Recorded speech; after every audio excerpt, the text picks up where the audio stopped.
Welcome to Wildlife Wanderings. I'm Andrew Wegener. I love to get out in the outdoors, into nature, to see what we can find. Whether it's in a local park, down here at the beach, or in a nature reserve, or even overseas.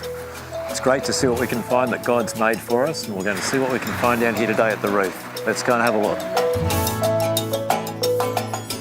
Now, we've just been wandering in this little area, haven't moved more than probably a metre or so.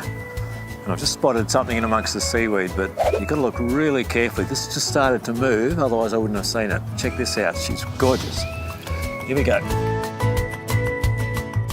What we have is in amongst all that brown weed or algae is a beautiful sea urchin. And the sea urchin is a cousin of the sea cucumber, which we've looked at already today, and also the sea stars.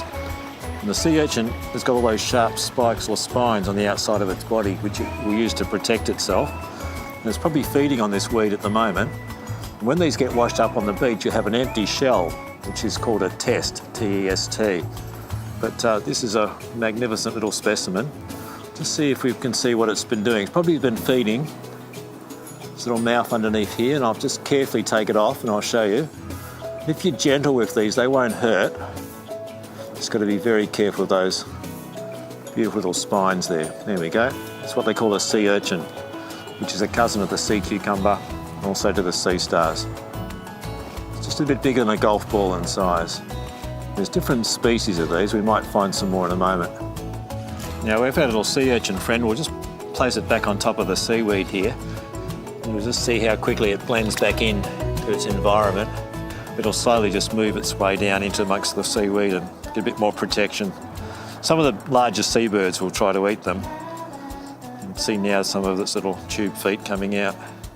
Excellent. All right, there should be some more things around here if we keep looking. Right, down the bottom here, in amongst the seaweed, is one of the different type of sea star this time. This one's called a biscuit star. Wouldn't recommend you try to eat it. It'd be a bit tough to eat, but anyway, it gets its name by its shape.